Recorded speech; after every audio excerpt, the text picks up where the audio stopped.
para a nossa pós também.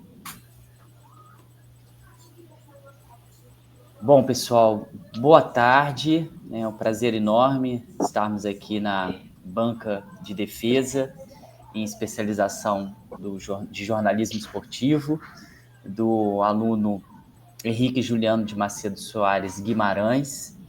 O tema dele é OTAN, BRICS e OTAN, a geopolítica pós-Guerra Fria a partir das sedes de Olimpíadas e de Copas do Mundo. Nessa avaliação, né, nós temos eu como orientador, né, como membro da banca, o nosso querido professor Fábio Oro e também queridíssima professora Marta Esteves. Henrique, você tem 15 minutos para poder fazer a apresentação, né, através dos slides que você preparou. Em seguida, nós vamos abrir para os professores, tanto para a Marta quanto para o Fábio, para fazer arguição, né, dúvidas, comentários. Depois disso, né, você responde os comentários e logo em seguida nós vamos pedir para as outras pessoas saírem da banca, né, os seus convidados, para que a gente possa fazer a deliberação, resolver sobre a sua nota. E aí eu convido novamente todos vocês para voltarem, para que a gente possa ler a ata final da sua defesa. Tá? Agradeço todos que estão aqui presentes, né, os amigos aí do Henrique. A gente sabe que é um momento super especial, né? Mais um ciclo, mais um ritual de passagem na nossa vida acadêmica se conclui hoje. E eu vou começar a apresentar os slides aqui que você já me enviou, tá bom, Henrique? E fique à vontade, pode começar a partir de agora, tá? Bem, em primeiro lugar, bom dia. Queria agradecer muito a presença de todos, em especial dos meus 3 professores durante o curso, do coordenador, professor Fábio, do meu orientador, professor Felipe, e da professora Marta Esteves. Eu vou só esperar os slides entrarem no ar, para eles ajudarem a situar aqui a narrativa, né? Deixa eu só te perguntar, Felipe, os microfones ficam abertos todos? Eu vou mutar o pessoal aqui, peraí. Ah.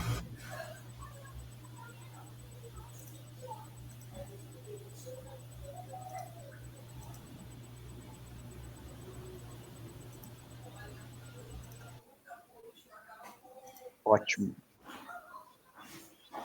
Beleza, tá só você agora, eu vou me mutar também, tá? Bem, vamos... Eu acho que a gente pode já passar para o próximo slide, Felipe, porque o título você já apresentou, e aí a partir do próximo slide eu começo a minha apresentação.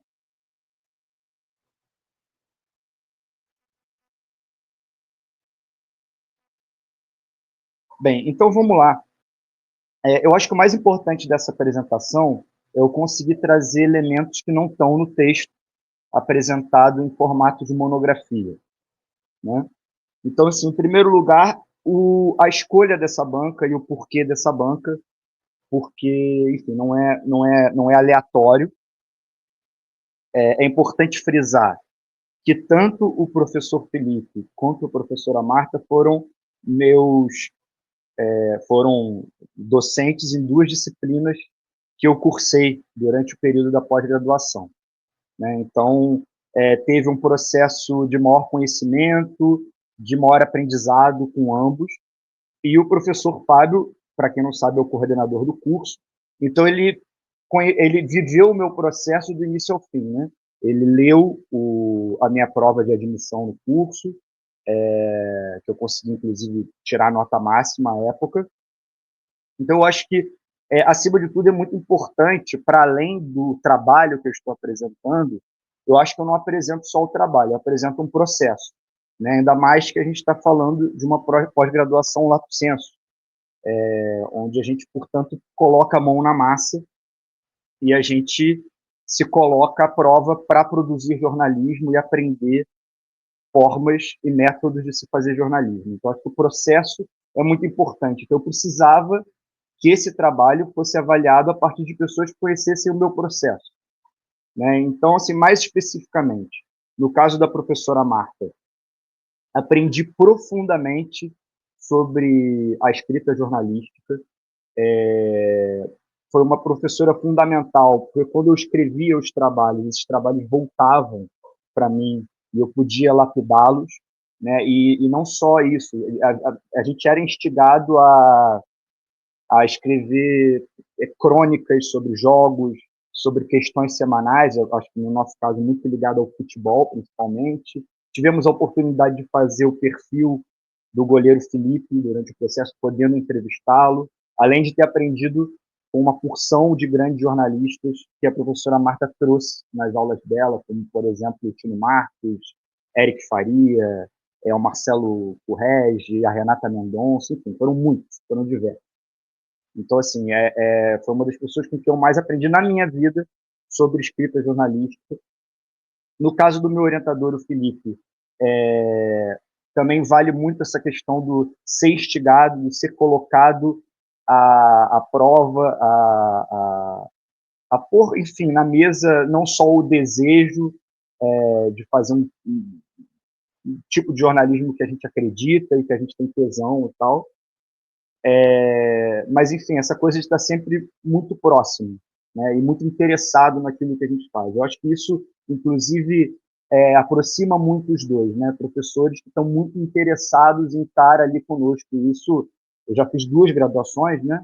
E agora essa é a minha primeira pós-graduação. Em todos os casos, o professor envolvido em fazer, ele faz muita diferença, principalmente no caso da instituição pública, que é o caso das minhas 2 universidades da graduação, a Unirio e a UFRJ, e é o caso da UERJ. Já o professor Fábio, ele é né, esse professor que, de certa forma, participa de tudo, né? Participa das aulas, participa das trajetórias e que, com muita gana, sustenta, digamos assim, a força do curso de jornalismo esportivo da UERJ. Então, por isso, eu escolhi os 3 para avaliarem esse trabalho.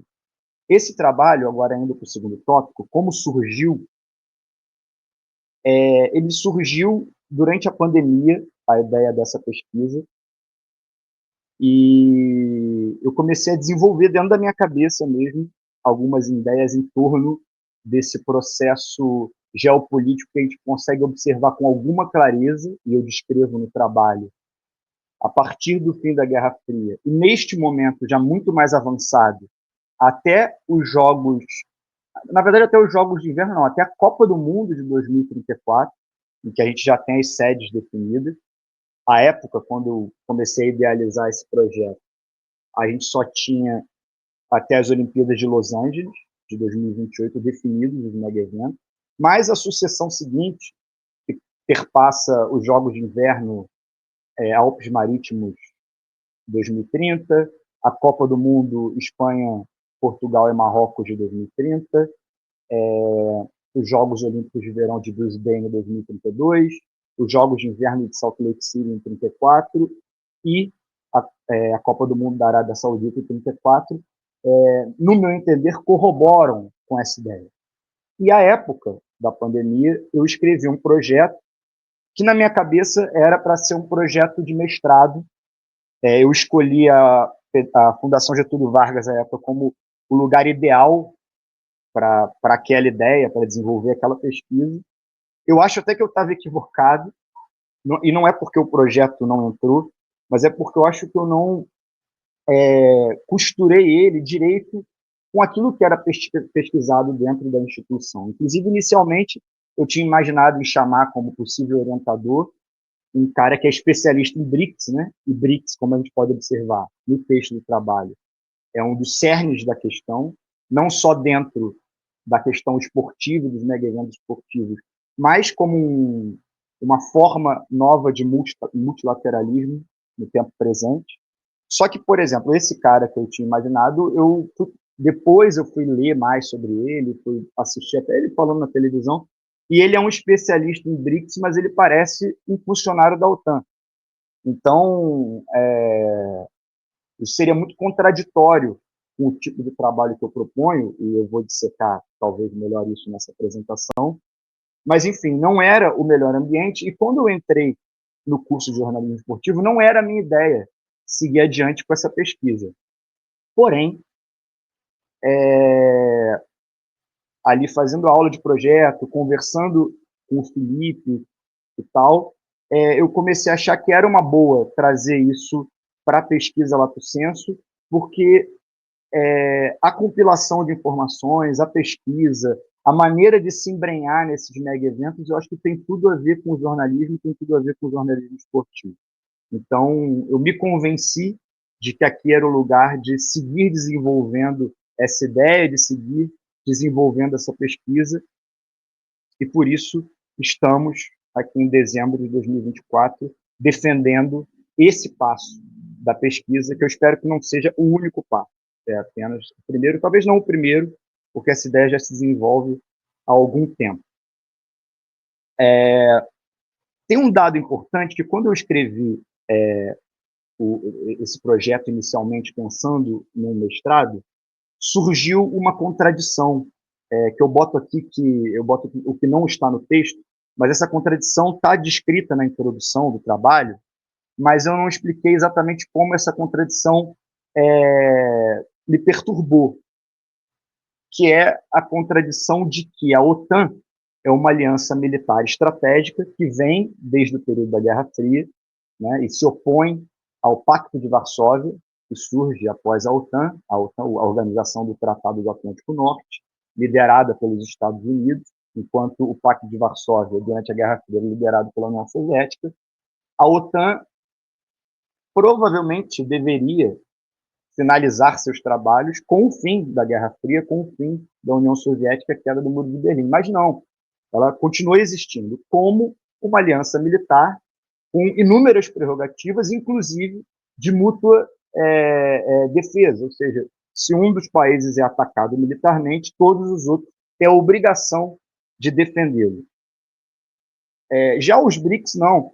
Eles são um acordo muito mais recente, que ele surge a partir de 2009, e é um acordo comercial, que hoje, muito centrado a partir do seu banco, com sede em Xangai e presidido pela ex-presidenta brasileira Dilma Rousseff, e ele não engloba outros acordos, como, por exemplo, os acordos militares da OTAN, embora países dos BRICS tenham outras ligações bilaterais, como hoje é o caso da China e da Rússia.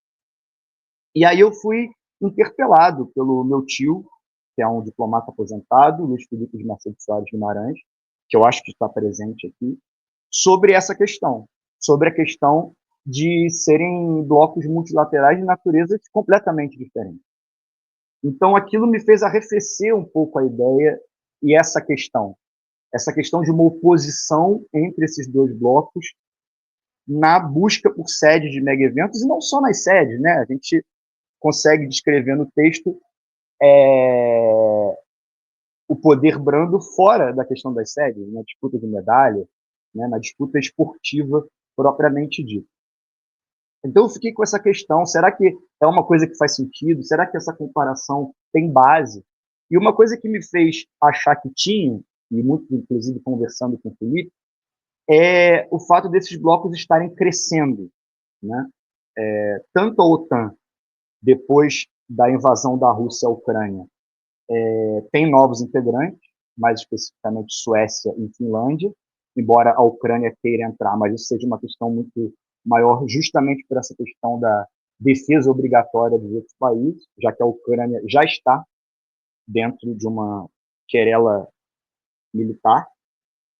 E os BRICS, que no início desse ano tiveram a adesão ou a entrada aceita de Irã, Arábia Saudita, Emirados Árabes Unidos, Egito e Etiópia, além da Argentina, que preferiu não participar do grupo depois da posse do presidente de extrema-direita Javier Milei. Então, esses acréscimos, essas entradas, principalmente essa sequência de sedes se mantendo dentro dessa lógica, me fizeram retomar essa ideia como uma ideia plausível e uma boa forma de analisar o esporte e a geopolítica concomitantemente. Só para finalizar esse slide, eu só queria dizer que esse projeto, durante muito tempo, foi visto como um projeto para virar um podcast, né? E eu e o Felipe, a gente conversava muito sobre isso, E eu primeiramente escreveria um roteiro e depois iniciaria a produção. Isso não foi possível por conta do tempo, até porque eu quero e preciso entrevistar pessoas que eu vou ter que negociar para entrevistar. Um deles, com certeza, seria o Jamil Chad, que é um jornalista brasileiro sediado em Genebra. Infelizmente, outro que, obviamente, eu gostaria de escolher, que seria o Andrew Jennings, já morreu. Mas outros jornalistas, como, por exemplo, o Carlos Gil, Marcelo Correge, que esteve com a gente durante o curso em aula da Marta. Bem, além de políticos, né, de pessoas ligadas ao poder público no período dos mega eventos, especificamente no Brasil. Então, eu espero que isso um dia se realize e acho que esse trabalho ele já é uma base muito forte para a construção de um roteiro narrativo para podcast e, quem sabe, talvez para audiovisual. Eu acho que esse tema, a partir de agora, a partir da publicação desse trabalho, ele está no mundo e dá para eu mexer nele de várias formas. Eu acho que a gente pode passar, Felipe, para o próximo slide.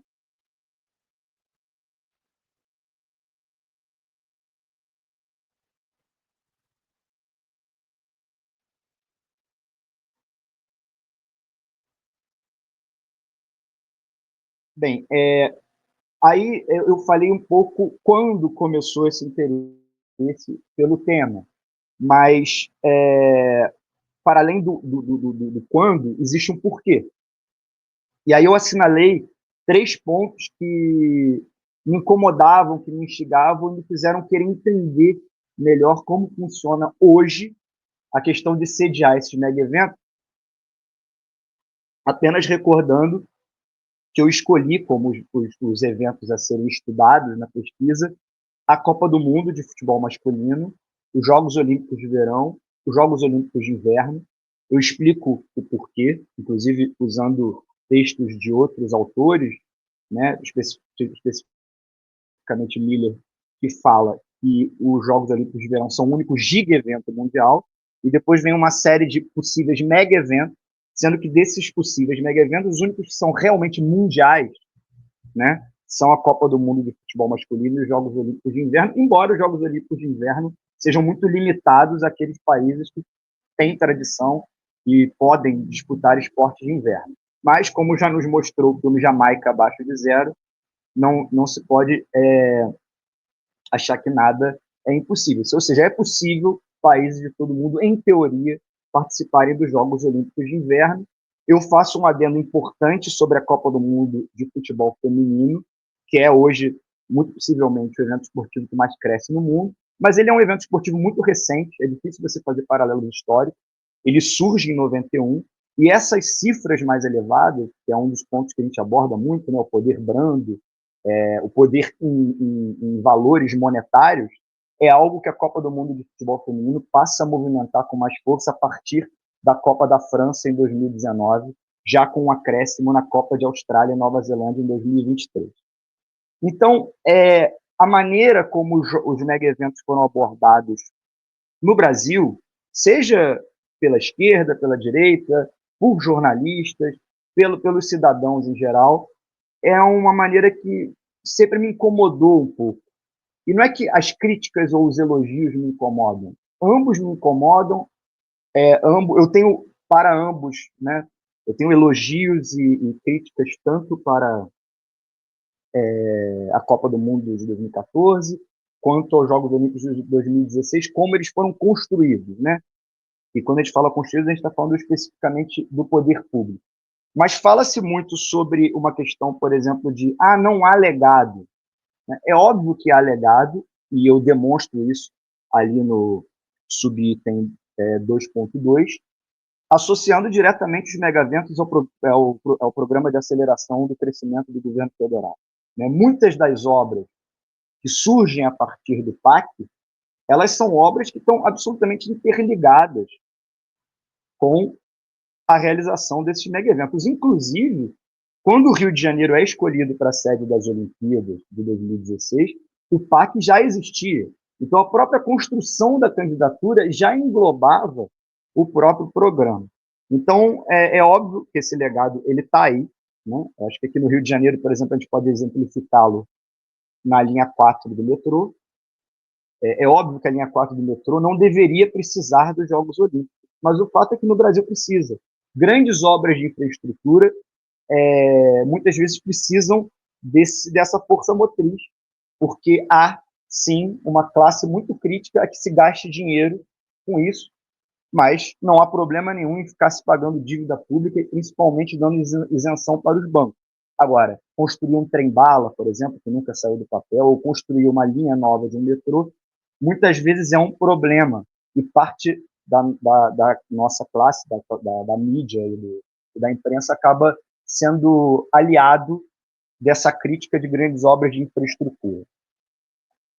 Além disso, eu dedico ali um espaço especial ao Eduardo Paes, que representa essa fase no Rio de Janeiro do poder, que a gente chamava muito do PMDB, né? Ele depois já passou por 2 partidos depois disso, mas eu digo ao PMDB por conta também do governo do Sérgio Cabral Filho. E eu tentei destrinchar um pouco do que é Eduardo Paes. Né? Eduardo Paes, com certeza, consegue virar um símbolo da Olimpíada. Ele é um grande incentivador da gentrificação, né, o termo que se usa hoje para isso. Inclusive, é muito nítido, a gente pode observar os prédios que estão sendo construídos ali em frente ao Morro do Pinto, em frente ao Morro da Providência, simplesmente sem gabarito, impedindo a circulação de ar. Ao mesmo tempo, o Eduardo Paes foi muito corajoso em conseguir construir túneis no lugar da perimetral. Então, eu tentei fazer uma análise mais fria e tentando sopesar a questão dos mega-eventos no Brasil. Então, esse tipo de crítica que se fazia, um pouco vazia, a realização desses eventos no Brasil, é uma coisa que sempre me incomodou e eu queria destrinchar no trabalho. A segunda coisa é a ação do FBI estadunidense em 2017, que em Zurique, com o auxílio do governo suíço, prendeu os membros da FIFA, forçando, inclusive, a uma mudança no poder da própria FIFA, que gera a presidência do Gianni Infantino, que até hoje está no poder. Isso sempre foi tratado como uma ação meramente anticorrupção. E me incomodou, porque corrupção no coração dessas federações, mais especificamente do Comitê Olímpico Internacional e da FIFA, não é algo novo. Inclusive, as acusações mais fortes de corrupção com relação à escolha de sedes por essas instituições se dá nos anos 90, e 2 sedes dos Estados Unidos foram muito acusadas, né? Atlanta 96 e Salt Lake City 2002. Além de Sydney 2000, além de Nagano, Japão, 98. E daí não saiu nada. Os Estados Unidos fortemente meteu a mão na massa para prender esses caras que, sem dúvida nenhuma, são corruptos. Não tem nenhuma dúvida, ainda mais porque alguns são brasileiros, e o José Maria Marinho roubou até medalha em premiação da Copa São Paulo dos Juniores no Brasil. Mas por que isso aconteceu? E eu acho que o jornalismo esportivo, o jornalismo político, não fez esse serviço. Não fez esse serviço de dizer que claramente os Estados Unidos queria retomar esse poder branco. Isso, para mim, sempre foi muito evidente, assistindo a televisão, lendo as matérias de jornal. Mas isso não era dito. Resultado: os Estados Unidos, que perdeu a Copa do Mundo de 2022 para o Catar, Copa do Mundo essa do Catar, a mais atacada antes de ser realizada, seja pelas terríveis mortes que aconteceram nas obras, mas seja por N motivos, enquanto outros países cediam e não sofrem uma acusação por nada, o Catar, pois bem, ganhou dos Estados Unidos a Copa do Mundo de 2022, como eu relato a partir de uma reportagem. O Bill Clinton, que era o chefe da missão à época, ficou muito irritado de perder. Eu acho que porque aquilo já tinha um destaque estratégico para os Estados Unidos, e simplesmente os Estados Unidos vão sediar o Mundial de Clubes, o primeiro Super Mundial de Clubes no ano que vem, a Copa do Mundo de Futebol, novamente em 2026, que, segundo eles, é dividida com o México, com o Canadá, só que com 75 partidas nos Estados Unidos, 13 no México e 13 no Canadá. Vão sediar os próximos Jogos Olímpicos de Verão, em Los Angeles, 2028, e vão sediar os Jogos Olímpicos de Inverno de 2030 e 2030. Só para finalizar, que eu estou aqui ultrapassando o tempo, peço desculpa, o desinteresse em sediar os mega-eventos, que está diretamente associado aos tópicos anteriores, que era o fato de que se falava muito sobre os europeus, principalmente, não quererem sediar esses mega-eventos. Isso era verdade, tanto que Hamburgo, Budapeste e Roma retiraram candidaturas por conta de plebiscitos, mas isso é um fato que aconteceu na Europa, mas, bem, os Estados Unidos mostrou claramente que não há esse desinteresse. Caso contrário, a maior economia do mundo, como se gosta de denominar, não iria querer sediar 3 mega-eventos em 8 anos, além desse super mundial de clubes. Então, esses 3 fatores sempre me incomodaram e eu achava que o jornalismo não abordava de uma maneira mais profunda, mais fria, com mais opinião, com mais partido sobre coisas que ficam ao largo, coisas que estão fora da questão do, enfim, do poder estabelecido. Eu acho que a gente pode passar para o próximo slide. Obrigado.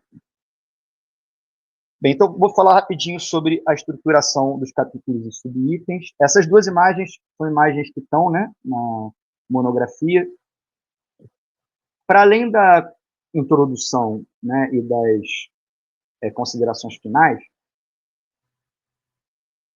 eu estruturei o trabalho em 2 capítulos, cada um deles com 3 subitens. Eu vou confidenciar a vocês que é um formato que eu usei no meu TCC de graduação, sobre um assunto completamente diferente, mas foi uma forma de estruturar o trabalho com a qual eu me identifiquei e que eu senti que eu conseguia costurar bem para trazer esse trabalho aqui hoje. Só que é importante dizer que tanto os capítulos como os subitens, isso pode ser uma questão, mas é uma questão assumida, eles não têm valor igual. E isso a gente pode reparar pelo tamanho dele. Só que para eu contar essa história e chegar nos pontos que eu queria chegar do slide anterior, dos pontos que eu acho que não são abordados devidamente pelo jornalismo, especialmente o jornalismo chamado ocidental, eu precisava desenvolver alguns pontos. Então, no primeiro capítulo, eu começo contando a história desses mega-eventos para, no segundo subitem desse capítulo, já poder contextualizar mais a questão geopolítica, que está presente no primeiro subitem, mas no segundo ela vem com mais força, né?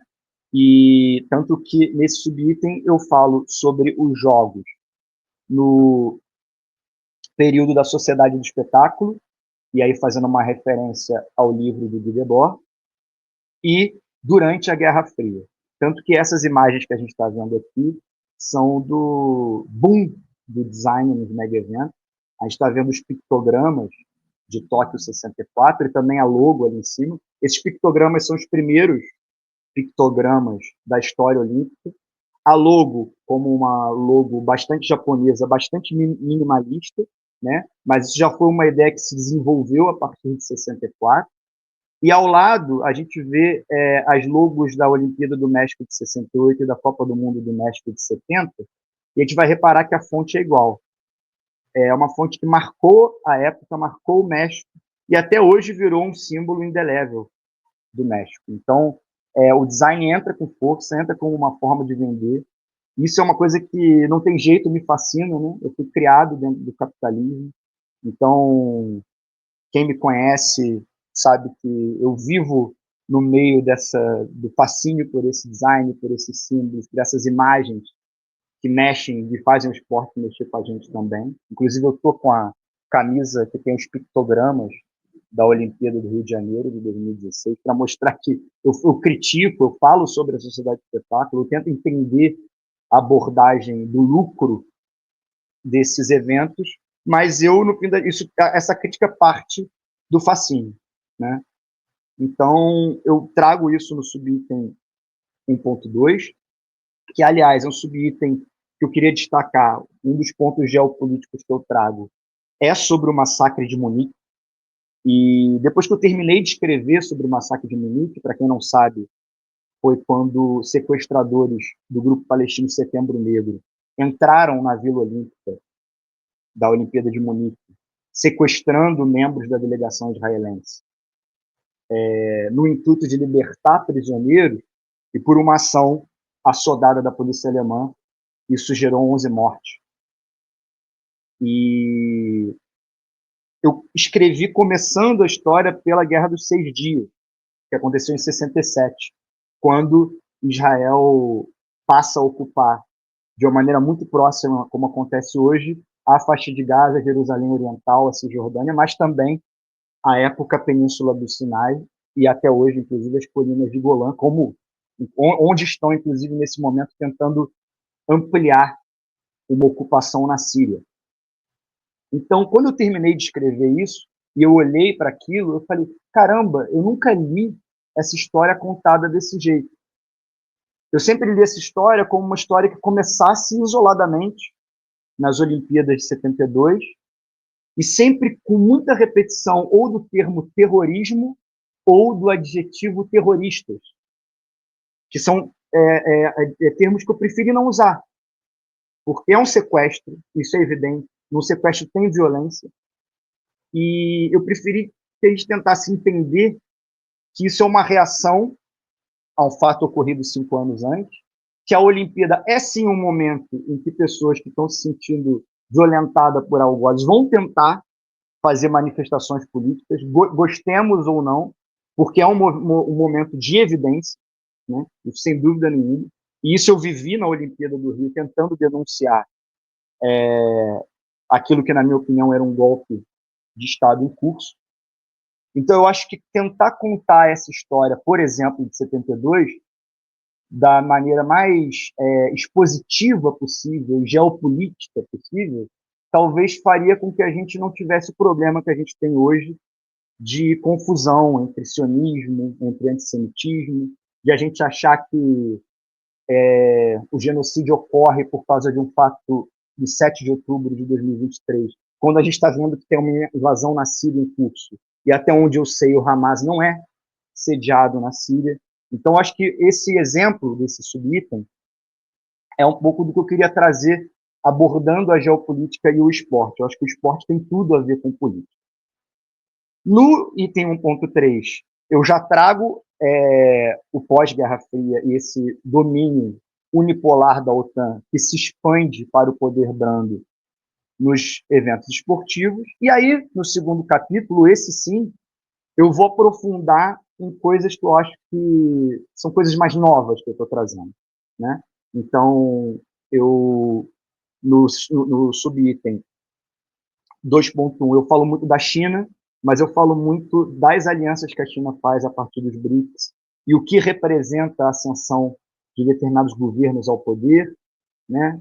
Como, por exemplo, o de Vladimir Putin na Rússia, como o de Lula no Brasil, mas também de outros países que eu acho que estavam influenciando o processo, como o governo de Chávez na Venezuela.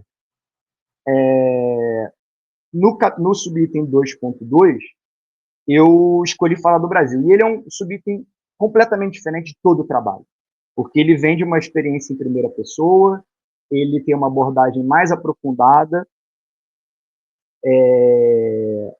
e até eu queria fazer um adendo sobre esse subitem, que era para eu falar no slide anterior, sobre essas contradições, né, de como a imprensa trata e como eu acho que a imprensa deixa de tratar, e não se trata de fazer elogios só ou de fazer críticas só. Por exemplo, a contradição que eu trago nesse subitem entre as médias de público do Campeonato Brasileiro de Futebol e a elitização dos estádios. Porque é muito nítido que a média de público está crescendo. A maior média de público da história do Campeonato Brasileiro foi ano passado, 2023, e esse ano, 2024, foi a segunda maior. Em 2019, a gente superou os 20 mil de média, pagantes de média, desde 1987 isso não acontecia. Ou seja, o brasileiro está frequentando mais o estádio no Brasil. A pergunta é, a que custo? E, paralelamente a isso, o que isso tem a ver com a elitização do estádio, né? Ou elitização dos estádios, né? Porque isso eu trago muito mais como uma reflexão, porque não adianta dizer que elitizou sem entender que tem mais público. Por que tem mais público? Mas também não adianta a gente falar que tem mais público e não se perguntar que público é esse. Né? Esse público tem que ser fidelizado, enfim. São questões que eu tento levantar nesse trabalho que fala sobre o mundo, mas que nesse subitem fala muito sobre nós, sobre o esporte brasileiro. E, por fim, no subitem 2.1, aí eu já trago para o presente e para o futuro. A partir dessa ação do FBI e das sanções, mais especificamente as sanções contra a Rússia, mas também as não sanções, como essas não sanções. Israel está livre por COI, por UEFA, por FIFA, a participar de qualquer mega evento esportivo. E o que isso denota sobre a geopolítica no tempo presente. E aí, olhando para a sede Paris agora, da França, que é um país membro da OTAN, mas para as próximas Olimpíadas de Inverno na Itália, país membro da OTAN, Olimpíada de Verão em Los Angeles, Estados Unidos, país membro da OTAN e líder da OTAN, e a Copa do Mundo, por exemplo, em Portugal e Espanha, 2 países membros da OTAN. Queria contextualizar a presença de algumas referências no trabalho. Aqui está a epígrafe do trabalho do Eric Hobsbawm. A Copa em si provavelmente não tem nenhum fundo político em particular, mas assim como as Olimpíadas, é quase certo que esteja vulnerável a pressões e promessas diplomáticas ou de outra natureza dos países mais poderosos.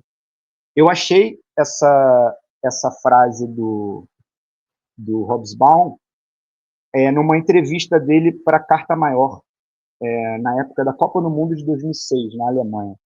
E eu achei interessante porque ela tem tudo a ver com o que eu quero trazer aqui. Eu não estou dizendo que o esporte faz a geopolítica e só a geopolítica faz o esporte. Mas eles estão ligados, né? O esporte ele não está dissociado do resto do mundo, principalmente quando a gente fala do poder desses mega eventos, do poder brando, do soft power, como eu cito várias vezes no trabalho. Então essas coisas estão imbricadas e uma mexendo com a outra. E é isso que o Hobsbawm fala. Nem tanto a céu, nem tanto a terra. Coisas se influenciam. E isso é que é importante entender. Né? Então, isso foi muito legal porque esse livro aqui do Hobsbawm, né, A Era dos Extremos, foi uma base importante para eu entender algumas coisas, para falar sobre pós-Guerra Fria, entendendo antes o que foi o século XX, que ele considera se iniciar a partir do início da Primeira Guerra Mundial. E essa frase dele falando sobre mega evento foi muito interessante para colocar na epígrafe. Aqui, rapidamente, eu só queria falar, aqui à direita na imagem está o Guy Debord, porque esse livro Sociedade do Espetáculo dele, eu sempre achei que tinha muito a ver com a abordagem que eu faço sobre o que são mega eventos e a força que eles têm dentro de um mundo predominantemente capitalista. Então, é uma catapulta importante a Sociedade do Espetáculo. Ele não é nem tão citado no trabalho, mas ele me dá uma segurança, né? Ele me dá um chão importante para atacar coisas que eu queria atacar.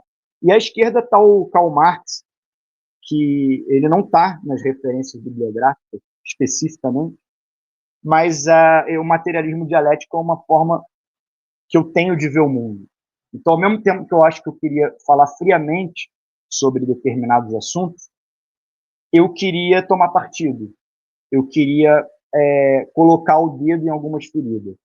E quem me estimula a fazer isso, quem me dá um pouco mais de coragem para fazer isso, é sempre lendo um pouco mais o Marx, é sempre tentando lembrar da minha formação por escolha própria mesmo. É claro que também influenciado pelo meu pai e tal, mas muito por escolha própria do materialismo dialético. A gente pode passar já para o próximo slide. Aqui, na verdade, essa ilustração dos BRICS é só porque, se eu falo do Brasil, e eu sou brasileiro, e uso muita bibliografia e notícias produzidas no Brasil, e nós temos um jornalismo de altíssima qualidade, quando ele toca no assunto, ele toca muito bem, né? É claro que, infelizmente, na chamada mídia tradicional, tem certos interesses familiares e de capital que acabam se sobressaindo, mas existem outros 4 países na jogada, né? Curiosamente, desses 4 países, o único país que eu visitei na minha vida foi a Índia, e eu tinha 7 anos de idade. Então, para abordar o segundo capítulo, especificamente o subitem 2.1, o que eu identifiquei que era fundamental falar sobre China, porque a China ela inicia e ela finaliza esses 14 anos dos BRICS sediando os mega-eventos, com a Olimpíada de Verão em Pequim em 2008 e a Olimpíada de Inverno em Pequim em 2022, e eu precisava entender um pouquinho mais de China. Eu reparei que eu entendia muito pouco. E aí quem me ajudou muito foi esse autor, o Elias Jabbour, que é um brasileiro especialista em China, e é muito importante ele ser brasileiro, porque eu acho que fica mais fácil eu entender determinadas coisas, inclusive a partir de certas comparações. Esse texto, na verdade, é a tese de doutorado dele, pela USP, em geografia, e depois foi publicada, vocês estão vendo aí a capa, publicada pela Fundação Maurício Grabois. Então foi um livro muito, muito importante. Eu não li o livro inteiro, como eu não li boa parte da bibliografia inteira, mas muitos momentos eu achava coisas que eu falei, é isso, é por aqui que eu preciso ir, porque isso vai me ajudar a chegar onde na minha cabeça eu estou imaginando que eu posso chegar e posso abordar os temas. Então eu agradeço muito as observações do Elias Jabbour, especialmente sobre a China pós-78, a China pós-Deng Xiaoping. A gente pode passar para o próximo. E esse livro, ele é um livro interessantíssimo, é um livro da Boitempo com carta maior, assinado, organizado pelo Andrew James, já falecido, mas com inúmeros textos, e é muito legal porque os textos até são contraditórios entre si, ou abordam assuntos completamente diferentes, e muitos desses textos eu uso. A gente tem, por exemplo, Juca Kfouri, que é uma referência para mim no jornalismo. A gente tem no livro o Luiz Fernandes, que foi um cara que trabalhou dentro do governo para os mega-eventos. A gente tem o caso da Raquel Ronick, que é uma pessoa que fala sobre urbanismo. Inclusive, eu tenho um colega aqui meu que é dessa área e recomendo ler esse artigo que é curto no livro da Raquel Ronick sobre a questão da gentrificação e a maneira como as cidades se modificam através do urbanismo dos mega-eventos. Tem o texto do Antônio Lassance, que critica a relação entre as manifestações de 2013 e os mega-eventos, como se uma coisa fosse diretamente ligada à outra, e eu concordo com ele, não necessariamente, só ele chama as pessoas de os empata-copa, né? É como uma coisa que me incomoda muito, que é você associar o Brasil ter virado um país rodoviário ao governo Juscelino Kubitschek, citado no trabalho. Quando, na verdade, eu acho que o Juscelino Kubitschek fez aquilo que ele tinha que fazer à época, investir em rodovias. Isso era necessário para o Brasil do período. Se a gente deixou de investir em ferrovias a partir disso, é mais problema dos governos que vieram depois.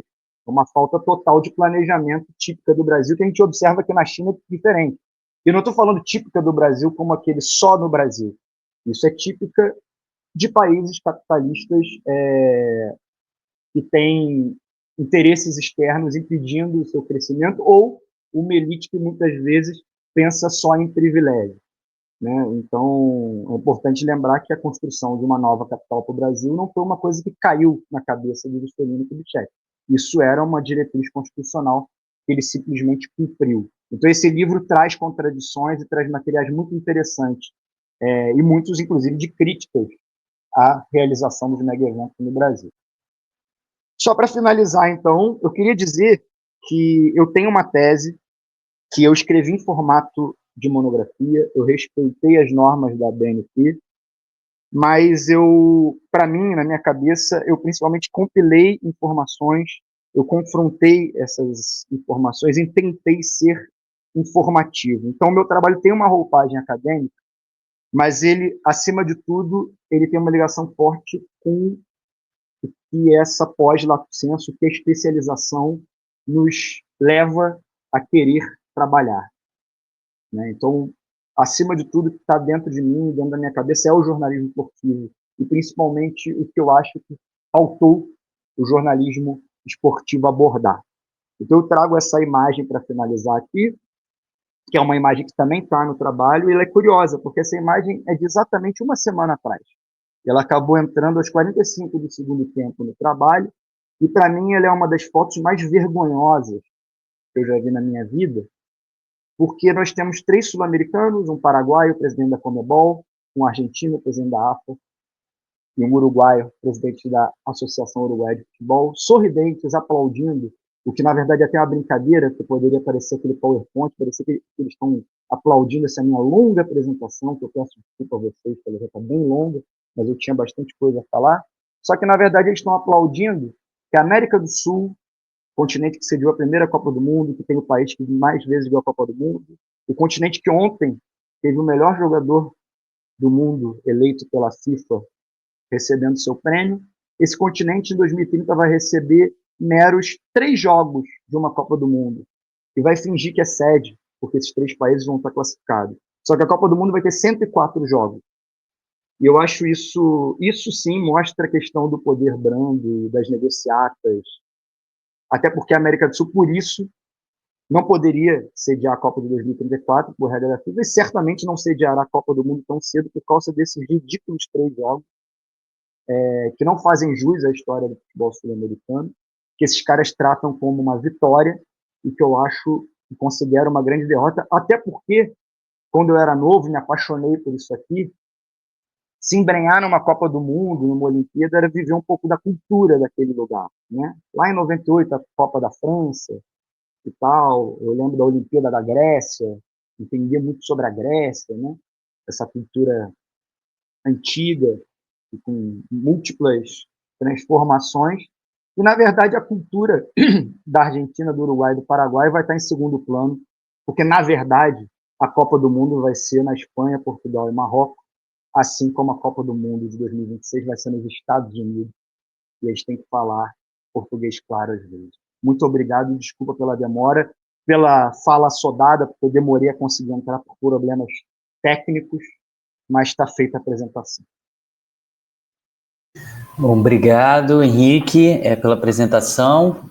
Para a gente não perder, mas sempre já vou passar aqui para a Marta, né, para fazer suas considerações e as perguntas, né, os questionamentos para o Henrique. O Henrique anota todas as considerações da Marta e, em seguida, depois que o Fábio falar, você responde os dois, tá? Marta, mais uma vez, obrigado pela presença, viu? Você é super querida por todos os alunos, é fundamental para a gente aqui na Pós. E é um prazer ter você aqui com a gente nessa defesa.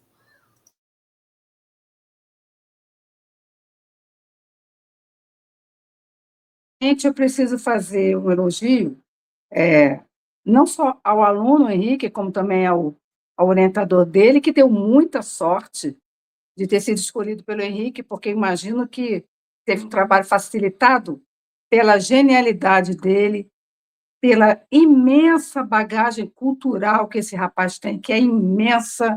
O que ele fez aqui com a gente foi dar uma aula. Ele deu uma aula, ele não apresentou o TCC dele.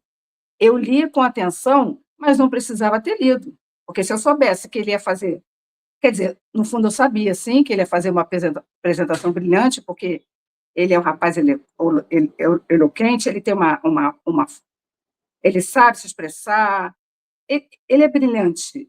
E o que ele fez hoje foi uma aula de apresentação, uma aula de como defender o seu trabalho, TCC, enfim, parabéns pela apresentação. Eu não participei de muitas, talvez de 5, 6, 7, mas eu nunca tinha visto nada parecido. Eu já sabia, porque quando a primeira vez que você apresentou um trabalho para mim, eu falei, gente, ele é formado em artes cênicas, como pode apresentar um trabalho tão perfeito, tão incrível, não tendo aquela noção do jornalista esportivo, ou de nenhum, ou de jornalista somente, sem especificação editorial. E ali eu falei, meu Deus, esse cara é muito fera, e o que você fez hoje aqui, eu acho difícil que alguém consiga superar. Eu estou realmente impactada pela sua apresentação. Você fez uma pesquisa extensa, muito bem fundamentada, muito bem fundamentada. Eu faço elogio especial à contextualização que você fez política da época que o Brasil estava sob o comando da Lula, da Dilma, perdão, e que foi a melhor época, digamos assim, esportiva, né, quando o Brasil ganhou o direito de sediar a Copa de 14 e a Olimpíada de 16. E você destaca muito bem uma uma sensação que era coletiva e que eu vivi na prática, porque estava na edição de um jornal e também cobri os dois eventos, cobri 14, cobri a Copa e cobri a Olimpíada aqui no país. E essa opinião coletiva, essa sensação de que tudo ia dar errado, essa negatividade política, popular, que o povo achava isso influenciou de uma forma muito impactante nós, jornalistas esportivos. Porque essa parte de política, geopolítica de Copa e de Olimpíada aqui do Brasil não foi propriamente coberta por nós especializados em esporte. Foi designada para as editorias local ou política ou Brasil. Então, a gente não teve nem tanta participação. O jornal esportivo ficava mais focado na questão esportiva em si. E a gente realmente foi contaminado por essa visão negativa de que tudo ia dar errado e que não haveria legado. E você provou, e eu até cheguei a duvidar, eu falei, será que não? E houve legado, você provou isso brilhantemente, mostrando o legado que ficou, falando não só das obras da cidade, lembrou a linha 4 do metrô, lembrou muito bem o VLT, e também destacou que depois desses grandes mega-eventos que nós realizamos, houve aquela depressão financeira, uma depressão econômica, um isolamento geopolítico, enfim. Destacou muito bem a corrupção da FIFA, da CBF, porque aí a gente sabe, quer dizer, sempre soubemos, né? Mas precisou do FBI descobrir, vamos colocar assim, jogar à luz toda aquela... Porque muito antes, até João Avelange, a gente sabe que, assim, em outras palavras, né, vamos dizer assim, se apropriou de muita coisa ali. Ricardo Teixeira, então, nem se fala, nem se fala. E aí você mostrou que depois do fim dessa era do Joseph Blatter, e veio essa retomada dos Estados Unidos em relação aos grandes eventos, em relação à Copa, em relação à Olimpíada, enfim. Brilhante seu trabalho, brilhante. Não quero perguntar nada, porque eu entendi absolutamente tudo. O que eu queria ter perguntado, você já iniciou falando que foi, porque eu fiquei realmente em dúvida, eu falei, meu Deus, esse Henrique, ele é genial, mas por que ele foi escolher um assunto tão extenso, tão difícil de ser defendido, que pede tanta pesquisa? Ele queria realmente sarna para se coçar. Eu, me colocando no lugar dele, eu pensaria 1000 vezes antes de aceitar esse desafio. Mas, sendo o Henrique quem ele é, então, eu acredito que ele fez o certo. Então, ele já me respondeu a única curiosidade que eu tinha, porque, quando eu li o trabalho, eu falei, meu Deus, por que um trabalho tão difícil, tão extenso, tão completo, mas que deve ter dado muitas horas de dedicação, de pesquisa? Ele tem que ser muito bom para entender que ele vai conseguir alcançar o resultado final, e ele sabia que ele era, e ele fez realmente um trabalho brilhante. Não tenho dúvidas sobre nada, porque as explicações foram perfeitas, e eu já tinha entendido muito bem o trabalho dele, só tenho esse comentário a fazer. Muito obrigada, foi uma apresentação incrível, eu não tenho mais nada a acrescentar, não sei, parabéns também ao seu orientador, que deve nem ter tido tanto trabalho assim, mas teve, porque a gente está ali para falar, não, esse caminho é melhor, esse caminho aqui, vai nessa, encurta essa passagem, enfim, mas eu garanto que ele não teve tanto trabalho assim, mas teve, sempre tem, né? A gente sempre tem. Então, parabéns aos dois. Henrique, muito bom, excelente seu trabalho, 1000 vezes parabéns, e, usa realmente essa tua pesquisa, usa esse realmente trabalho, estende isso, porque ele pode ser atualizado, obviamente. Está aí as competições que não param de acontecer, e as corrupções, e os assuntos, e os legados, e as questões geopolíticas. É um trabalho que ele está em andamento sempre, enquanto a gente estiver por aqui. Usa, sim, e pensa até numa tese maior, pensa no mestrado, no doutorado, pensa num livro, porque tem assunto aí para você, e eu tenho certeza que você vai fazer muitíssimo bem. Parabéns. Pode passar a palavra para outro, senão eu vou ficar aqui te elogiando demais, aí fica chato. Obrigado, Marta. Obrigado mesmo pelos elogios, né? Daqui a pouquinho a gente comenta, passar para o nosso querido mestre Fábio para falar sobre o trabalho do Henrique. Fábio, querido, fique à vontade para fazer os comentários. Realmente a Marta tem razão. Hoje é um dia especial. Eu estou numa banca cujo orientador é o Felipe Mostaro, e a Marta faz parte da banca, sendo uma pessoa que é uma jornalista de uma trajetória marcante. E eu estou com um aluno que, desde a prova de seleção, eu sabia que ele iria contribuir com o curso. E nas aulas, as poucas que eu tive, como ele bem disse, eu participei de algumas coisas para poder ter contato com os alunos, eu percebi a capacidade dele de reflexão, de trabalhar com contraditório e buscando uma investigação teórica mais sustentável. E uma posição política mais simpática, pelo menos a minha, né? Eu acho que a sua questão central está muito clara e correta. Não existe prática esportiva sem ter os interesses econômicos, políticos, ideológicos vinculados. Não existe. Toda a prática social faz parte de um todo articulado que é a estrutura da sociedade e que tem as suas 3 instâncias amarradas, sobredeterminadas. Uma só existe perante a outra: o econômico, o político e o ideológico. Tem umas ressalvas nesse raciocínio marxista de uma ciência da história, onde a história seria um processo que vai resgatar isso do Hegel, um processo lógico, com a própria razão se explica pela história, mas a base desse processo é materialista para ele. É a luta de classe. Essa dialética vem pela luta de classe. O processo histórico vai trazendo as contradições da sociedade e tenta resolvê-las ou adiá-las, deixá-las num canto. Às vezes viram ruínas, às vezes essas descontinuidades são retomadas pelo processo. O processo nós não enxergamos, mas participamos intensamente dele. Isso tudo, o pensamento marxista é muito, muito forte. A gente chama de revolucionário, porque mudou toda a concepção da história.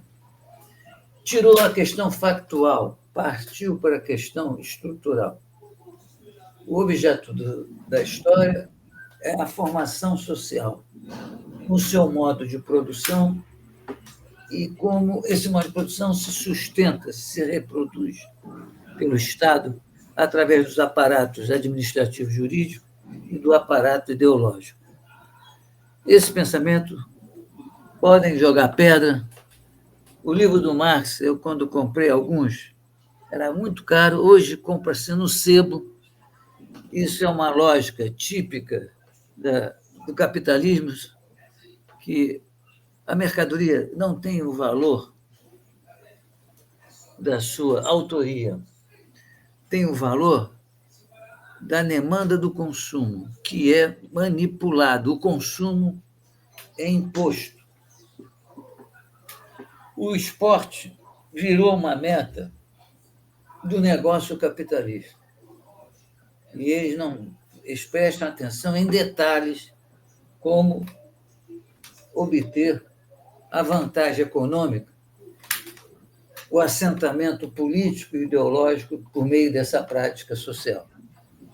Nós estamos vendo agora os clubes. Está ficando engraçado para os torcedores. O Botafogo foi campeão 2 vezes, brasileiro e da Libertadores. E já não sabe qual time que vai ficar. Já não sabe se o técnico continua. Quem sabe é o dono do futebol. Quer dizer, a camisa está desaparecendo nessa história. Isso não é globalização, não, isso é imperialismo. A globalização teria que ser igual para todos. A nova ordem mundial teria que para todos participarem com uma cidadania universal. Isso não existe. O que existe é um mecanismo tecnológico que facilita, propicia uma velocidade incrível dos negócios e das intervenções políticas e ideológicas. A opinião pública hoje é mundial, porque você ganha a mesma notícia que ganha o chinês. Lógico que dentro da China, o Estado tem instituições culturais que mantêm o sistema da China e que cresce bastante e ameaça o mundo capitalista. Embora dentro da sociedade chinesa existe o capitalismo e cada vez mais forte. Mas o brasileiro, o venezuelano, o dinamarquês, aonde ele estiver, ele ganha uma realidade montada. Por isso eu gostei quando tu chegou ao Debord. Tu poderia chegar também ao Baudrillard. Os dois estudaram juntos. O Baudrillard dá a entender que a mídia não conversa com ninguém, ela conversa com ela, porque a gente mora nela. Nosso imaginário vem dela. Então, ela não está preocupada se vamos gostar ou não. Ela está preocupada em dar continuidade nesse universo imaginário que ela cria. E que a notícia é a porta de entrada do espetáculo midiático, da simulação de realidade midiática. Você veja como nós estamos vivendo. A TV Globo, as organizações Globo, que nasce em plena intervenção imperialista norte-americana em 64 no Brasil, impondo uma ditadura civil-militar que durou 21 anos, e a Globo, nesses 21 anos, se tornou a quarta mídia do mundo. A Globo está fazendo novelas com temáticas identitárias. Está tendo um programa de revista, né, eletrônica, o Fantástico, com as mesmas características de antes, mas tudo através das meninas pretas. O Fantástico virou afro no cenário, mas continua norte-americano nas mensagens. Então, o esporte, a FIFA está sendo pressionada pelos Estados Unidos, porque os Estados Unidos não dominam o futebol. Não é só jogar, não. A instituição internacional que organiza o futebol. Eles estão de olho nisso, porque eles têm o controle de quase todos os outros esportes. Eles botaram na Olimpíada a sua superioridade. Cada Olimpíada mostra a superioridade deles, no sentido das medalhas. Mas essa imagem olímpica que eles querem trazer é a superioridade do modelo de vida norte-americano que tenta se impor em todos os cantos do planeta Terra. Então, você tem toda a razão em colocar a relação entre as Olimpíadas, esses grandes eventos esportivos, o esporte mais popular do mundo, que é o futebol, ou as Olimpíadas com todas as modalidades esportivas que a COI estabelece, ligada a interesses políticos, ideológicos, econômicos, das formações sociais de cada campo. Nós sabemos que o capitalismo nasce na Europa Ocidental. Primeiro Inglaterra, depois França, e depois se espalha. Alemanha, quando se unifica, Itália, quando se unifica, os Países Baixos, quando se separam, Bélgica, Holanda, Suíça. E o capitalismo vai estourar na sua herança colonial que são os Estados Unidos da América, que não é o caso do Brasil. O Brasil não tem a mesma herança, graças a Deus, dos Estados Unidos. O Brasil não quer ser a nova Europa. O Brasil quer ser o terceiro mundo, uma outra opção. Essa era a busca que o Brasil sofreu como intervenção.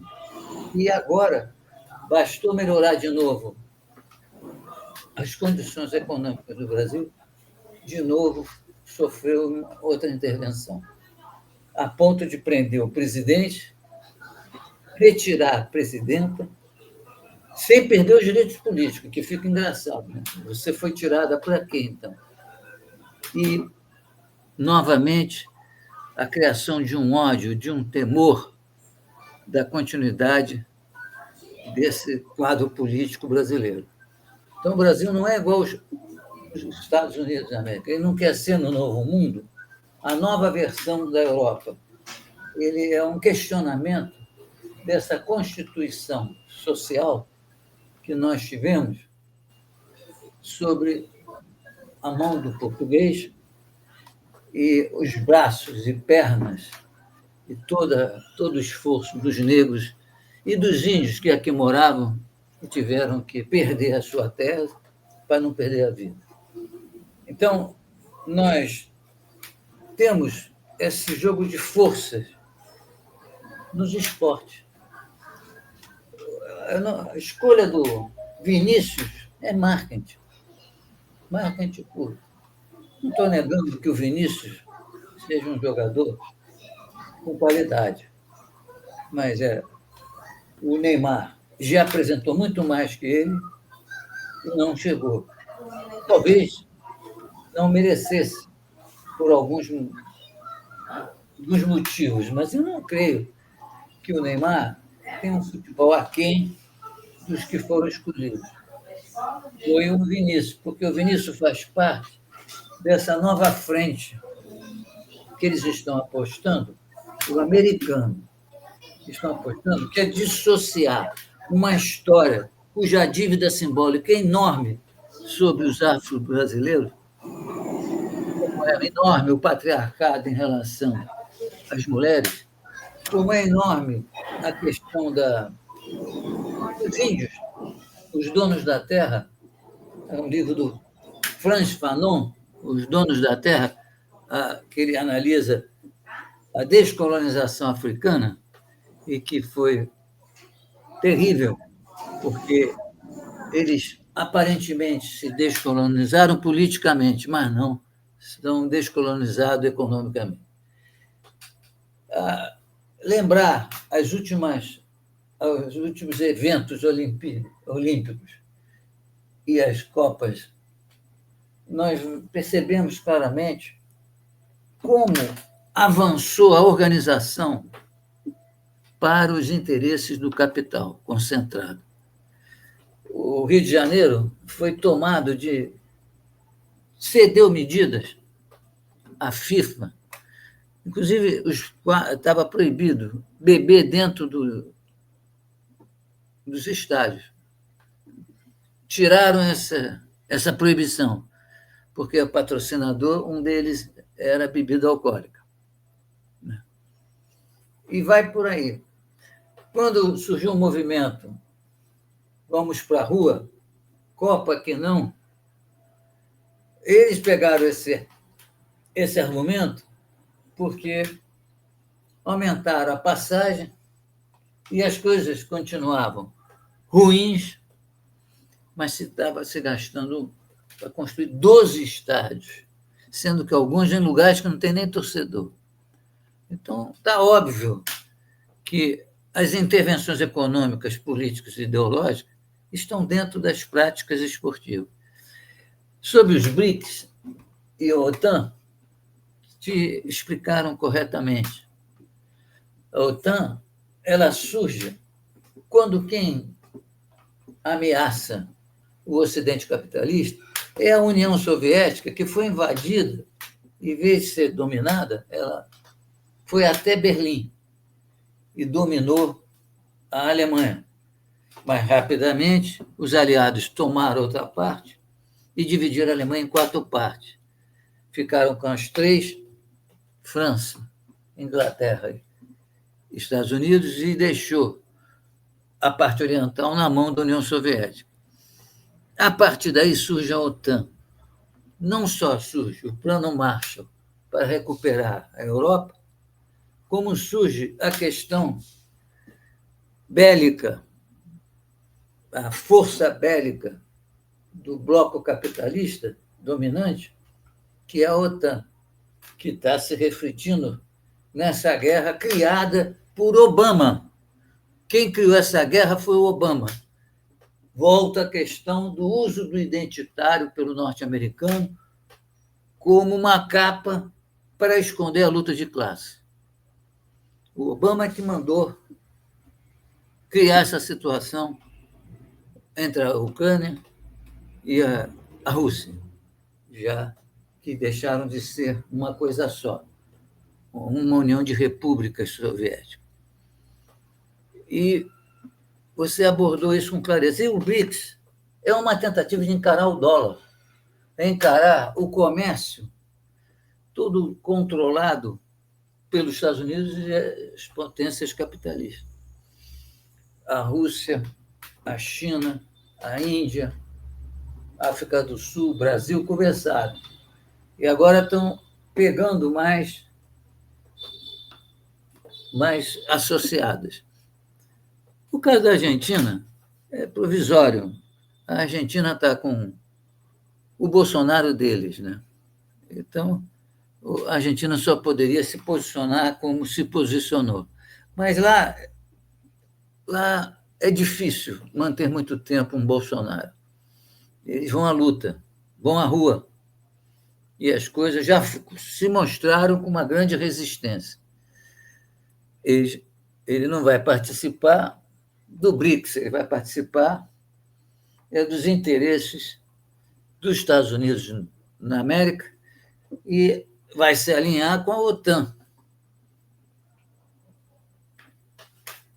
A Rússia, quando sente-se cercada pela OTAN, ela tem que reagir, porque a ameaça é terrível.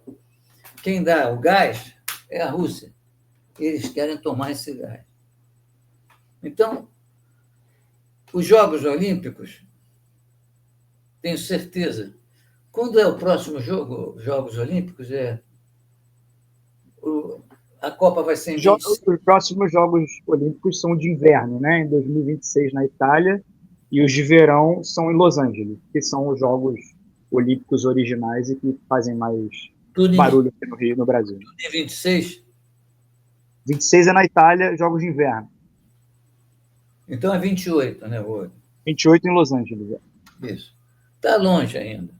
Mas pode crer que essa questão da Ucrânia com a Rússia vai se desdobrar nos Jogos Olímpicos.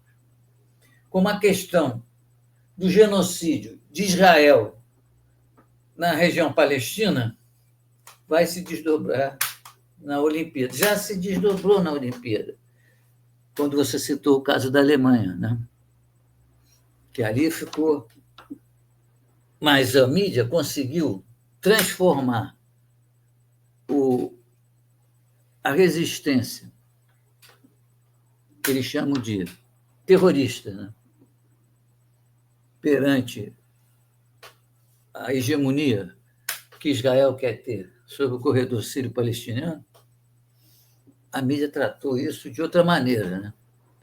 Botou, mais uma vez, o judeu como a vítima.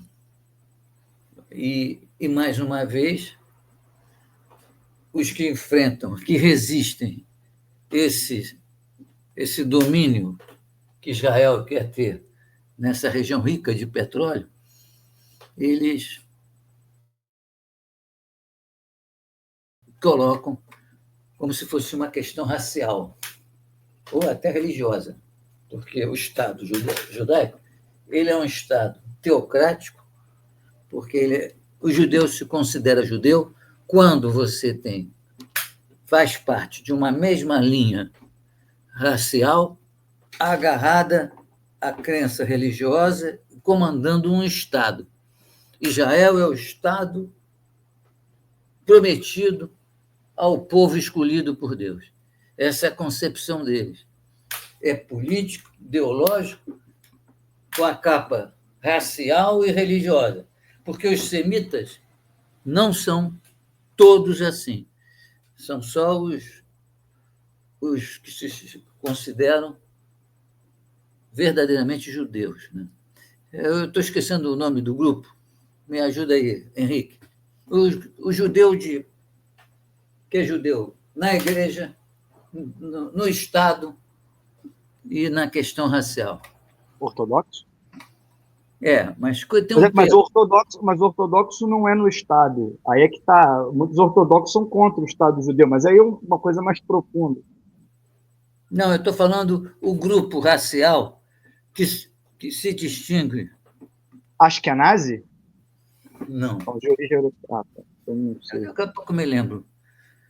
Eles têm um grupo racial que eles se consideram verdadeiros judeus, porque eles têm a mesma religião, acreditam no mesmo tipo de Estado, e juntando essas duas coisas, eles acham que isso que é ser judeu. Entendeu? Ser judeu pobre é difícil pra caramba ser aceito. O judeu pobre tem intervenções contra ele, como é em qualquer sociedade. O negro pobre no Brasil é um acúmulo de exclusão, né? Por ser negro e por ser pobre. É a mesma coisa o judeu que não é desse grupo racial que eu estou esquecendo o nome. Mas, para concluir a minha fala, eu falei isso tudo para dizer que o seu trabalho aponta para uma coisa que é óbvia, mas não é vista pelas pessoas, principalmente no campo jornalístico, que o esporte é o grande instrumento atual da sociedade de espetáculo, que o Guy Debord quis dizer que hoje a indústria cultural ela transformou a cultura, que é imaterial e material, ela tem os dois níveis, ela transformou a cultura na principal mercadoria do sistema capitalista. Porque, através de uma notícia, você vende a notícia e a notícia vende as outras coisas. Sem a notícia, não há publicidade. Sem a notícia, tu não vende certas coisas. Porque quem coloca a noção de realidade é que facilita a negociação dentro dessa crença de realidade, dessa expectativa da sociedade. E o Guy Debord vai achar que o espetáculo, que é o entretenimento, a indústria mais rica nos Estados Unidos é bélica, o entretenimento e a financeira. E aquela tecnológica de ponta, né? Que eles fazem as modificações. Embora uma ressalva, tudo isso bancado pelo Estado, ao contrário do que as pessoas pensam, que não é iniciativa privada que desenvolve o conhecimento e a tecnologia. Sempre é o Estado. A internet foi as Forças Armadas, as questões espaciais adiantaram uma série de pesquisas, e tudo isso pago pelo Estado, para depois se tornar privado, né? Capitalizado. Todo o avanço da informação através do processo digital, a informatização da economia, ela é toda favorecida por uma pesquisa que começa dentro do Estado. Porque o Estado tem que ter as Forças Armadas mais poderosas, as armas mais poderosas, o Estado tem que ter o controle das pesquisas, inclusive para a espionagem, mapear tudo o que eles querem saber para a ação repressiva ou de dominação econômica e social. E, finalmente, o Estado quer a diversão como a melhor forma de consumo desse imaginário coletivo que nós chamamos de realidade dentro da sociedade capitalista. Então, a mercadoria número 1 é a indústria cultural, e o que ela produz o tempo todo é transformar todas as relações sociais num momento de entretenimento. O entretenimento é tão organizado que, se você vai a um shopping, você vê que você está se divertindo enquanto as pessoas estão trabalhando. E essas pessoas que estão trabalhando também acham que estão se divertindo, porque o clima é de um grande entretenimento. Hoje nós temos casas, restaurantes, que não só é a comida que pesa, tem que ter um entretenimento complementar. Tudo nosso é isso. Já nascemos em frente a uma máquina para nos fotografar e começar a trabalhar nossa imagem, que hoje joga-se no Instagram. E quando morremos, temos uma gravação, se quisermos, para no dia do enterro se despedir com uma mensagem fúnebre dentro do velório.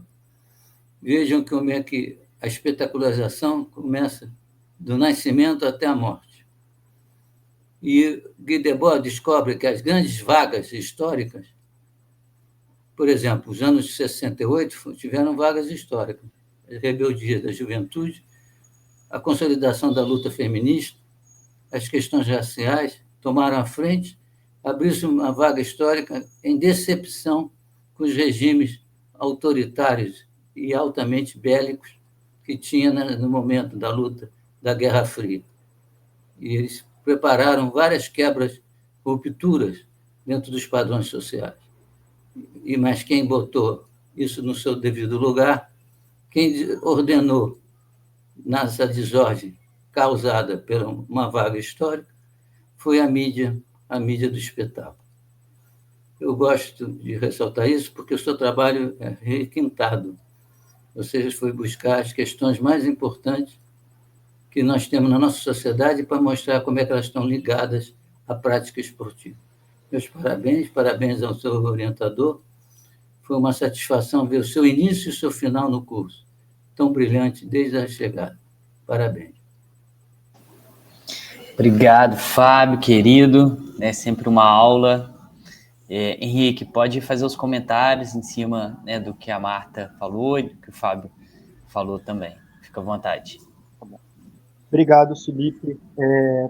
Primeiro, muito obrigado pelas palavras de Marta e de Fábio. Eu vou tentar ser sucinto porque eu não fui na minha apresentação, então agora eu quero ganhar um pouco isso, para a gente conseguir arredondar da melhor forma possível aqui. Eu vou começar, deixa eu só beber uma água. Começar fazendo alguns comentários, na verdade, em cima do que o Fábio falou, tá? Depois eu falo da Marta. Fábio, primeiro eu queria dizer assim, é exatamente uma coisa que você falou, meu trabalho é exatamente isso, ele é óbvio, e é exatamente o que eu queria, e é por isso que eu fiz esse adendo sobre a relação dele com o jornalismo. Eu queria que ele tivesse um quê de objetividade, de falar alguma coisa que já estava habitando um pouco o inconsciente das pessoas. Eu acho que a complexidade que eu quis trazer no trabalho está na construção, né? Está na forma como eu ia falar sobre determinados assuntos. E esse título, né, OTAN, BRICS, OTAN, é, na verdade, um grande pano de fundo para falar sobre política e sobre esporte, né? Porque essa é a tese que eu construí. Eu falei, opa, tem uma sequência aqui que é OTAN, tem uma sequência que é BRICS e tem uma sequência de proeminência OTAN voltando. O que isso significa? E isso desenrola e traz outras abas para a gente discutir esporte e geopolítica, que eu acho que faz muita falta, até lembrando aquele termo cunhado pelo Juca Kfouri, isso também é laifertização do jornalismo esportivo. Não é só a gracinha, é também a despolitização, a falta de debate, por exemplo, ficar só discutindo quem vai contratar quem, porque na verdade, no fim das contas, ninguém contrata ninguém. É só uma grande forma de caçar clique. Sobre o Jean Baudrillard, eu anotei aqui porque eu achei curioso. Eu tenho alguma familiaridade com ele, não tanta, mas quando eu fiz graduação em comunicação social, eu me formei na Escola de Comunicação da UFRJ, eu tive aula com o Márcio Tavares do Amaral, que era um cara que fez muito a gente ler o Jean Baudrillard. E aí me lembrei que talvez seja um cara para eu voltar a ler e chegar a outras conclusões, porque o que você falou sobre o Guy Debord é exatamente onde eu queria chegar trazendo ele para o trabalho. Com relação ao prêmio individual no futebol, Fábio, eu acho que ele sempre foi marketing, né? O esporte é coletivo, então ele sempre quer dizer alguma coisa para além do jogo, né? Seja o exemplo disso é que ano passado esse mesmo prêmio que ganhou foi o Messi, né? E o Messi, eu nem lembro o que o Messi fez no futebol, na temporada última. Né? Na Copa do Mundo, sim, perfeito, mas ele não ganhou. É importante dizer que o período não abarcava a Copa do Mundo. Então, eu acho que é sempre marketing. Eu, particularmente, eu individualmente, acho que se eu tivesse que escolher um melhor jogador aí desse período que eles escolheram, seria o Vinícius Júnior. Mas concordo que a marketing, eu acho que esse prêmio sempre foi marketing. Com relação à África, outra coisa muito interessante que o Fábio falou, eu acho que eu tenho que buscar mais sobre a África, se eu for continuar a pesquisar. Eu tenho que trazer mais África. Por N motivos. Eu falo, inclusive, que a África é o único continente que ainda não teve o privilégio, assim, que a gente pode falar assim, de sediar uma Olimpíada, por exemplo. Mas já sediou uma Copa do Mundo e vai sediar outra. A gente falou Espanha e Portugal, mas o Marrocos vai estar. Eu acho que minoritariamente, né, como eles sempre fazem, mas vai estar na Copa de 2030. Então, eu acho que vale trazer a África, até porque a África não é una. E mais do que isso, os BRICS agora tem 3 países africanos. Né? A África do Sul, que já estava, o Egito e a Etiópia. E além dos países do Oriente Médio serem ali do lado. Eu acho que a África merece um espaço maior, sim, caso a pesquisa continue. Eu queria frisar, o Fábio falou sobre a questão de Rússia e Ucrânia na Olimpíada, é importante dizer que a Rússia está fora da próxima Copa do Mundo. A UEFA e a FIFA já publicaram a tabela das eliminatórias e a Rússia foi retirada. A Bielorrússia está dentro, ela está fora do COI, mas está dentro da Copa do Mundo. E, curiosamente, quem está lá na tabela é Israel, que, como a gente bem sabe, não faz parte da Europa, mas, novamente, disputará as eliminatórias europeias. A gente sabe por quê. Porque se eles forem jogar na Síria, são 11 jogadores contra 11 e uma torcida síria. Não adianta tentar usar o exército de Israel. E aí, até citando Israel, eu queria frisar a minha opinião, embora o Estado seja fundado a partir de um livro chamado O Estado Judeu, do Theodor Herzl. Sionista, Israel... eu queria falar, sionistas. Sionista. Mas o Israel não é o judeu, né? Inclusive, conheço inúmeros judeus que acabam se sentindo envergonhados por uma coisa que eles não deveriam. Que, na verdade, é um uso que se faz de uma coisa, mas a gente está falando, inclusive, de uma prática que os judeus sofreram de apartheid durante o Holocausto. É isso que a gente está vendo acontecer no Oriente Médio. A gente não pode medir as palavras, porque isso é muito sério, e a gente não pode ficar tranquilo, né, quando a gente vê esse tipo de coisa acontecendo. Inclusive, Fábio, sobre o que você falou, existem muitos etíopes que são judeus e que acabam sendo discriminados por serem negros quando vão para Israel pelos askenazes, que são esses que eu estou falando, que são os judeus de origem europeia. Inclusive, você falou sobre o termo semita. É importante frisar que a gente usa muito o antissemitismo para o preconceito contra judeus e usa muito o termo islamofobia para o preconceito contra muçulmanos. Aí eu pergunto, qual é o nome que se dá ao preconceito contra árabes? Já que os árabes não são necessariamente islâmicos, muitos são cristãos, inclusive na Palestina. Seria antissemitismo também, porque os árabes também são semitas, também são um povo semita. Então, isso também é um sequestro de linguagem que eu acho que falta, às vezes, o jornalismo trazer. A gente e às vezes, na raiz das coisas, para ser óbvio, mas trazer coisas que não estão aí. Eu acho que o papel do jornalismo é fundamental nisso, assim como a historiografia e a sociologia. Então, é isso que eu tinha para falar sobre o que o Fábio comentou. Sobre a Marta falou brevemente, eu fiquei profundamente feliz, emocionado, porque realmente aprendi muito com você, Marta, durante o curso.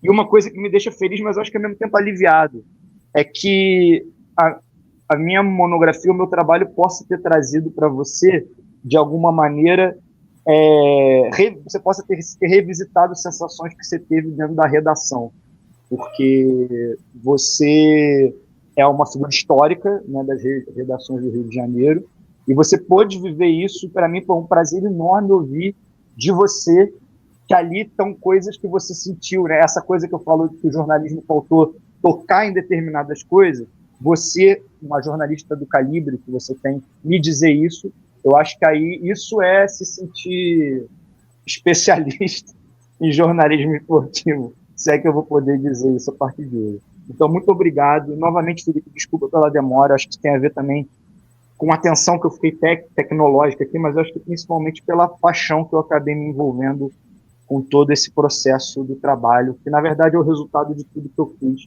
desde que eu entrei no curso em 2022. Obrigado, querido. Agradecer ao Fábio e a Marta também, né? Como a Marta falou, foi muito fácil orientar o Henrique, né? Ele tem um brilhantismo não só jornalístico, mas acadêmico gigantesco, tem um olhar muito profundo para várias questões, como o Fábio falou muito bem, né? Parecem óbvias, mas não são profundamente pesquisadas da maneira que o Henrique demonstrou aqui. Desde o início, né, ele queria fazer esse podcast, vamos fazer futuramente, né, entregamos aqui o trabalho acadêmico, mas é um tema super necessário, né, como o Fábio falou, como o esporte, tudo que o esporte movimenta, a ideia do jogo, a ideia do envolvimento, isso acaba se tornando um palco para várias disputas sociais, disputas políticas, disputas internacionais, e o seu trabalho passa por tudo isso, Henrique. Então, está perdoado, porque é impossível falar pouco tempo quando a gente pega um tema tão bom como esse, tão profundo, tão importante, e como, assim como a Marta e o Fábio disseram, né, é uma pesquisa que não tem fim, porque essa volta, né, que você falou, OTAN, BRICS, OTAN, já voltou para a OTAN, o BRICS está se reforçando, né, a Arábia Saudita já entrou, vai ser em 2034, então a gente já pode ter um novo ciclo dos BRICS.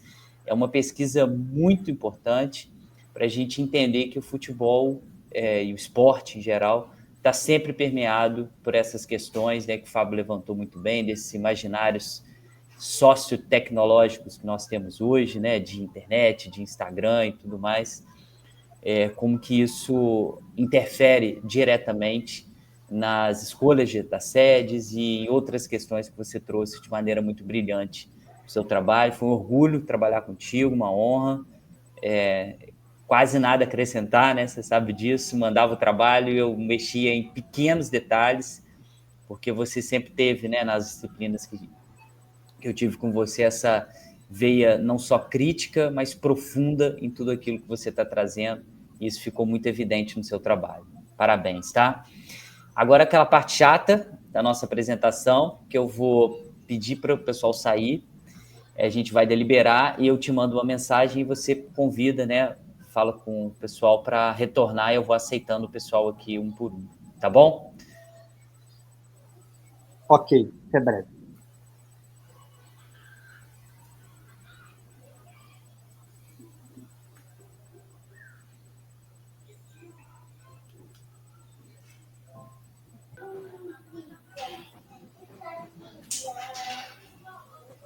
Está chegando, pessoal? Não, né? Aqui, Falou com o Henrique? Olga está chegando, já falei com ele, o pessoal pode voltar. A bateria do meu celular está pouquíssima, mas eu já botei para carregar.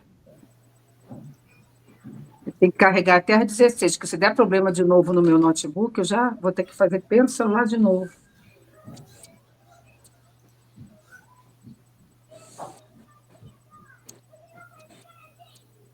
Eu vou pegar meu carregador enquanto isso. Não chegou todo mundo, né? Tá, jóia, beleza. Que foi, filho?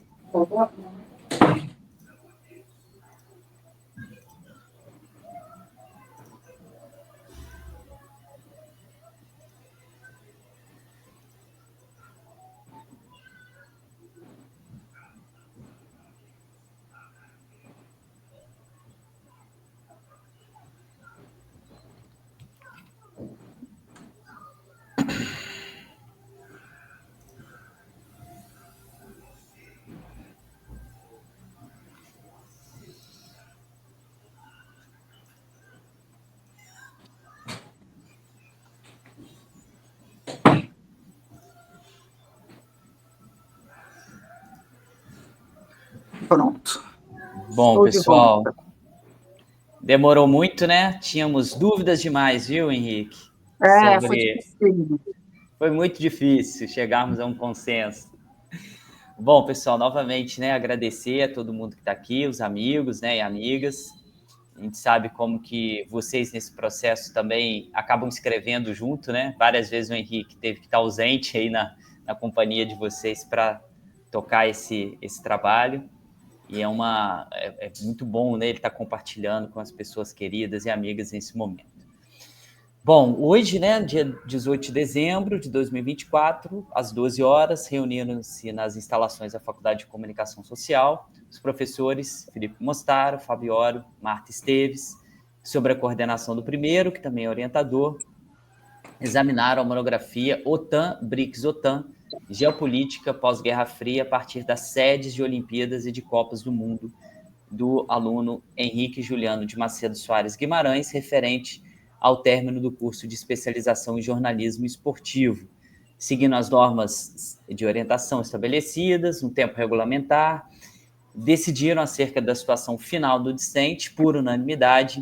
A banca expediu o seguinte resultado, está aí na tela para vocês, grau 10, conceito A, situação aprovado, e só não foi 11/100, porque nós temos o limite aqui, querido, a gente não pode dar uma nota maior do que 10, então, parabéns para você, especialista em jornalismo esportivo, com muito mérito e com muita honra.